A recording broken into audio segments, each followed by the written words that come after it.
Hi, brothers and sisters. How are you?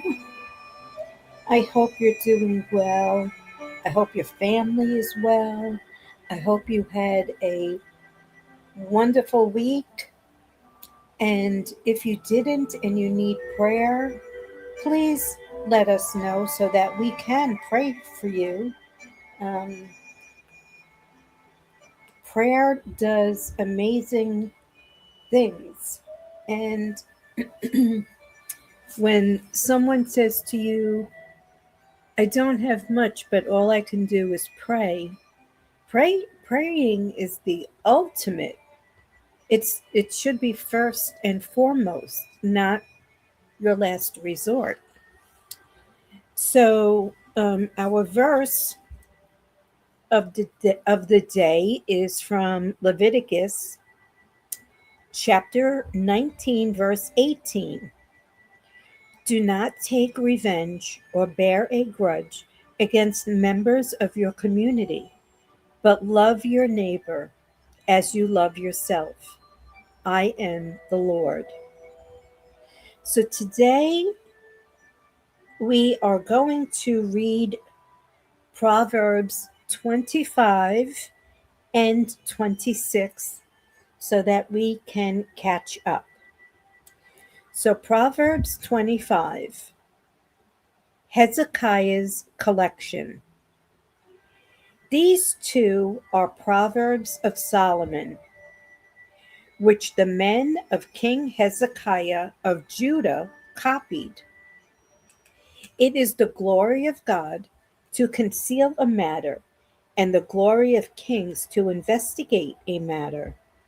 As the heavens are higher and the earth is deep, so the hearts of kings cannot be investigated. Remove impurities from silver, and material will be produced for a silversmith. Remove the wicked from the king's presence, and his throne will be established in righteousness. Don't boast about yourself before the king, and don't stand in the place of the great, for it is better for him to say to you, come up here, than to demote you in a plain view of noble. Don't take a matter to court hastily. Otherwise, what will you do afterward if your opponent humiliates you? Make your case with your opponent without revealing another's secret. Otherwise, the one who hears will disgrace you and you'll never live it down. Hold on one second. A word spoken at the right time is like gold apples in silver settings. A wise correction to a receptive ear is like a gold ring or an ornament of gold.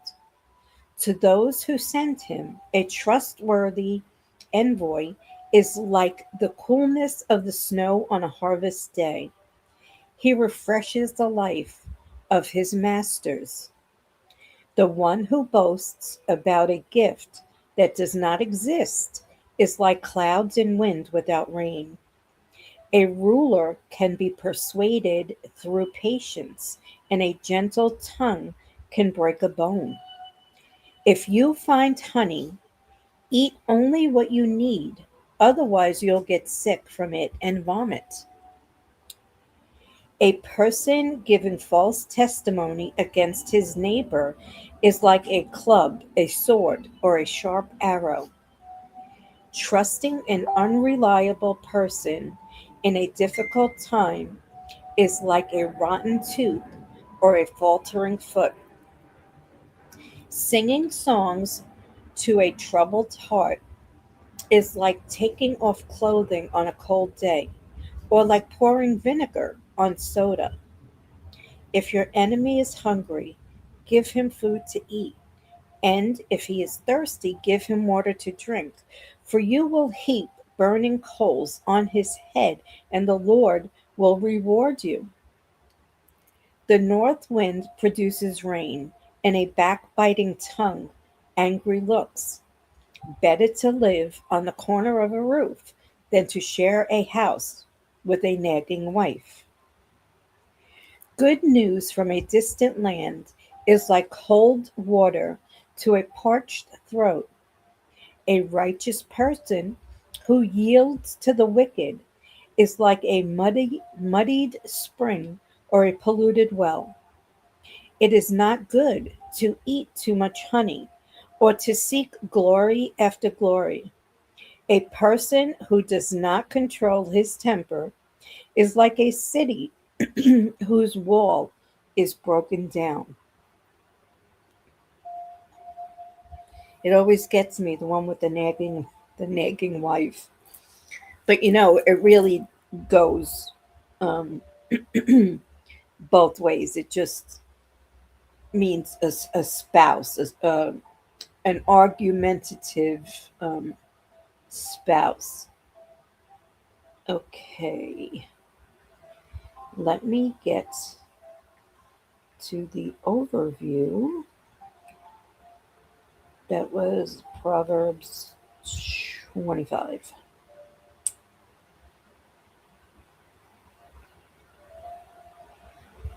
Okay. The main message. What is the main message of Proverbs 25? Proverbs 25 highlights the importance of humility, self control, and wisdom in leadership and personal conduct, emphasizing that true honor comes from restraint and gentle words rather than self promotion. The text advocates for resolving conflicts peacefully, treating enemies with kindness, and maintaining integrity to ensure personal and righteous stability. The key themes and main message: humility over self exaltation. The chapter advises against boasting or promoting oneself, urging a humble posture that allows for true recognition, which was in verses 6 and 7. Self control as protection. A lack of self control is likened to a city with broken walls, vulnerable to ruin. Self discipline is essential for personal defense, and that was verse 28. Now, in from verses 8 to 10 and 17 is wisdom in relationships. This text encourages treating neighbors with care, avoiding petty disputes, and not betraying confidence. From verse 15, the power of words. Gentle speech and well spoken words have immense power, breaking down stubborn resistance. Kindness to enemies, from verses 21 to 22. Treating enemies with kindness can lead to reconciliation and brings honor, contrasting with taking revenge. Usage examples of Proverbs 25: professional and social decorum. Not demanding the top position or bragging at work, but allowing your work to be recognized naturally. Handling conflict. Using a gentle tongue or soft answer to calm a heated argument or difficult person rather than attacking back. Integrity in action. Keeping promises and following through on commitments rather than boasting about gifts never given. Social media and speaking. Avoiding the spread of rumors or secrets to maintain trust. Synonyms for the main message: humble, wisdom, controlled character, restrained power, discreet conduct, and virtuous leadership. And the key verses are 25:2. It is the glory of God to conceal a matter. To search out a matter is the glory of kings. And from verse 15, through patience a ruler can be persuaded, and a gentle tongue can break a bone.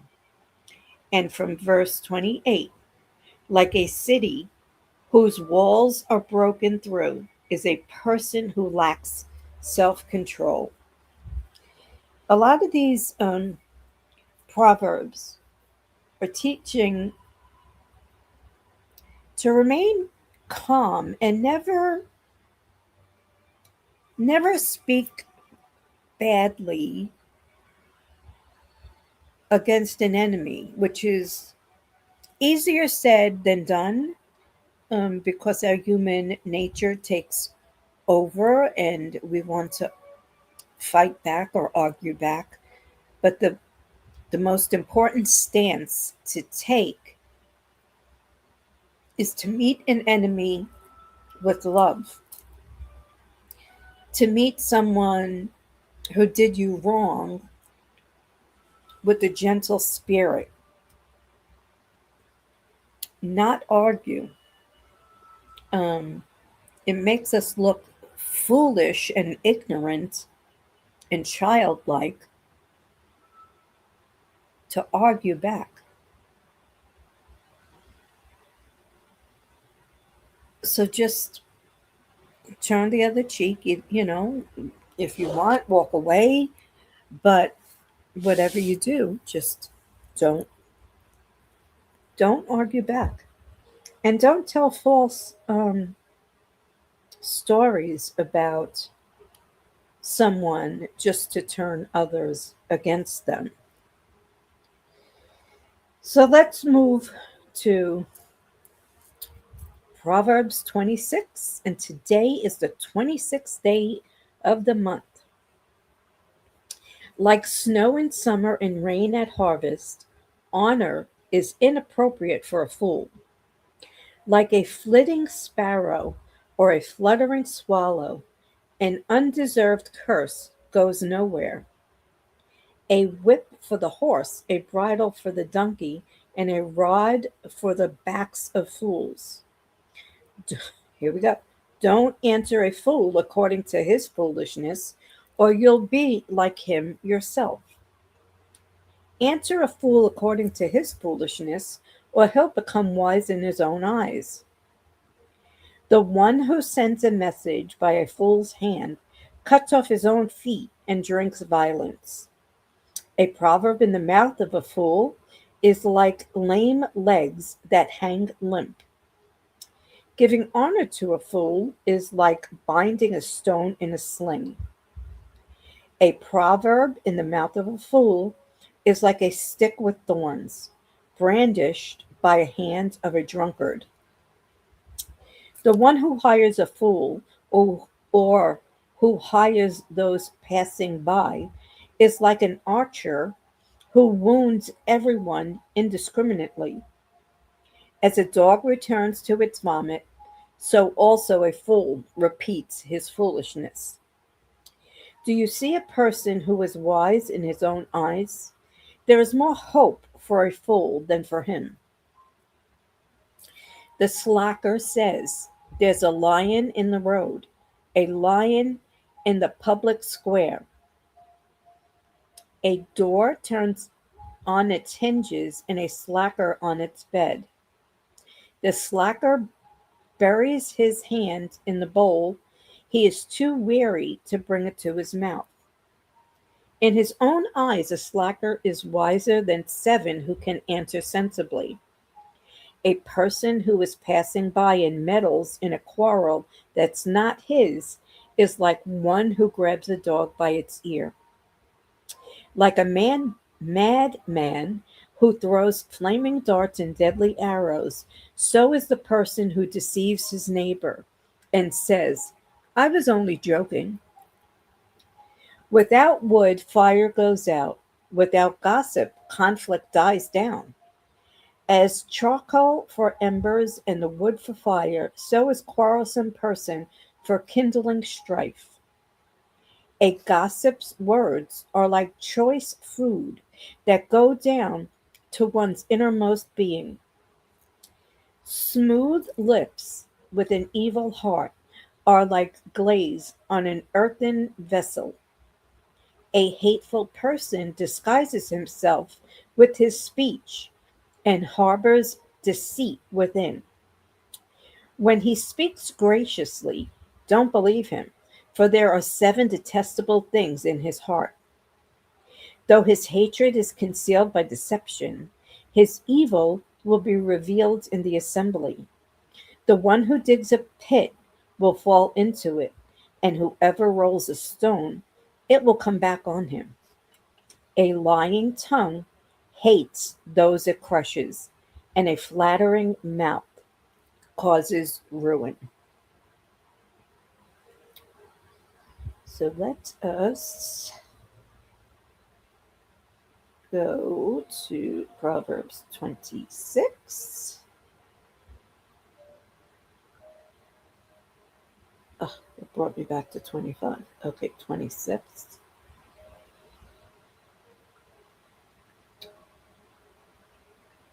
And get the overview. Come on. Okie dokie. Proverbs 26 offers practical wisdom on dealing with fools, laziness, and destructive communication. It contrasts the futility of foolishness and idleness with the value of discernment, urging readers to avoid becoming embroiled in pointless arguments, gossip, and deceit. Dealing with fools, verses 1 to 12. The nature of a fool. Honoring a fool is completely out of place, much like summer snow. Fools repeat their mistakes, stubbornly reject correction, and are more hopeless than those who lack knowledge. The famous contradiction, verses 4 to 5.